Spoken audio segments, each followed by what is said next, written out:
want to welcome all of you to this class. The parsha today is Parashat Be'alotcha. I want to start, before starting the theme of today, that this parasha discusses a fascinating concept, the concept of the Menorah. And in this study of the Menorah, the parasha begins with an order to Aaron to light the menorah. And it says here, Aaron, speak to Aaron and say to him, when you light the menorah, when you raise the lamps, toward the face of the menorah, you shall place all the candles. You will, the 7 lamps, cast light. And Aaron did so, and toward the face of the menorah, he raised the lamps, and Hashem had commanded him. So this whole first part of the parasha talks about the menorah. Now, what the rabbis asked, why is this parasha begin with the menorah? What is the connection with what happened before? What happened before, in the parasha before, was the dedication of the tabernacle. At the dedication of the tabernacle, all the princes of Israel were able to give, in representing their own tribes, an offering to the tabernacle and to Hashem. So consequently, when all the tribes finished honoring Hashem and honoring the tabernacle, Aaron was sad because he had not been given the opportunity to dedicate something for the temple. And so Hashem gives him this special mitzvah of lighting the menorah. Every morning, the Kohen would come in, clean the oil from the previous night, and prepare the candles that were all off or out at that time, except for one candle, the central candle, usually. We call it the western candle, Nera Maravi, because all the candles, the position of the menorah was such that it was sort of parallel to the curtain separating the front part of the holy to the back part of the holy, which was where the ark actually was placed. So if you figure out the menorah parallel to that curtain, all the candles, the 7 candles, were aimed at the central candle. And the central candle was aimed towards the west. And that's what's called the western candle. Every morning, when Aaron came to the lit menorah that had been lit all night, all the candles were out except for the central candle.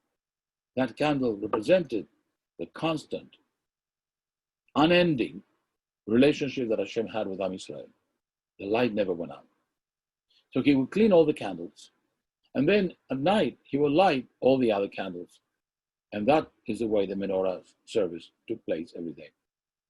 So as I mentioned that Aaron was a little bit upset that all the other princes had given something to the tabernacle and he had not been able to. So Hashem comforted him and said to him, don't worry, your honor is going to be even greater than theirs. And Hashem explained, all their honors of the other tribes are going to be related to the tabernacle and eventually to the Bet HaMikdash, to the temple.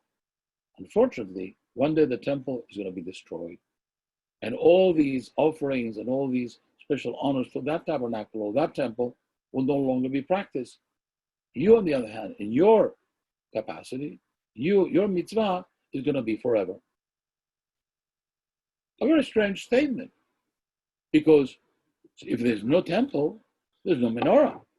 We cannot light the menorah outside of the temple. It's actually a sin, if we could find it. So what does it mean that Hashem says to Aaron, don't worry, your mitzvah is going to be forever? So the rabbis comment that this was a reference to the Hanukkah, the candles of Hanukkah. That the lighting of the menorah, even though the menorah in that case would have 8 candles, would continue even past the temple. Because even when the temple is destroyed, the Jewish people will continue to light the candles. And this is a beautiful message about the everlasting menorah. The menorah represents the Jewish people, the light that we bring to the world, the light of civilization, the light of morality, the light of moral clarity, especially today when we live in a world where people are not making clear distinctions of good and evil. In fact, the opposite. They call things that are evil bad, good, and things that are really good, they call them evil. So in this world of confusion, the Jewish people represent a light of clarity, a light of wisdom, a light of stability. And because of this idea of the menorah being the representation of the Jewish people, we actually know that in the state of Israel chose the menorah as its symbol of the state, because it's a symbol of the permanence of the Jewish people, that we have not been destroyed, that we have not been exterminated, despite so many attempts. The menorah remains the Jewish people's symbol. And in addition to the word menorah, the menorah sounds a little bit like the word Torah. And it is not an accident. They both come from the same concept, light. Torah means teaching, because teaching means to bring light to a darkened world. Menorah is the light, represents the physical light, and represents the spiritual light. The first thing that Hashem created in the world is Or, the light. A light which, as we will discuss in other occasions, it's a special light, not a physical light, a light that illuminates in a way that is much more even pleasant than the sun or the moon. It's a light that also brings about a lot of health and energy. It's more than a light. So this special light was such a pleasure in the world. Hashem decided, after he created it, that in the world there may be wicked people, that they don't deserve that light. And so he took this light and took it away. Let's call the absconded light, or the put away light. In Hebrew, the oraganuz. And Hashem says that when the Mashiach will come, when the righteous will merit to have that light, Hashem will return that light to the world. But in the Chanukah, we have a little bit of almost like a reflection of that light.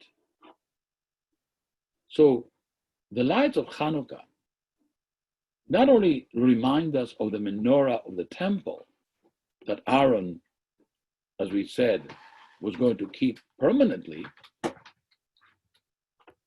the Chanukah represents also the purity of that creation. When Hashem created the world and wanted the world to have light. It is our Jewish people, as the function of the Jewish people, to bring that light to the world. So as we said, the word Torah, Or, and Menorah all come from the same root.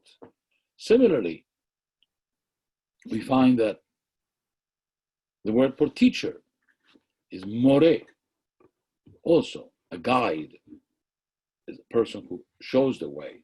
All of these come from the same root. And needless to say, we say that the Jewish people are a light unto the nations. In fact, the prophets say, the nations of the world will come and say, come, teach us, we want to walk by your light. And that is the reason that this parasha begins with the menorah. A part of the temple, a ceremony that is really, as Hashem says to Aaron, never going to end. Until the end of history. So will be the importance of this menorah.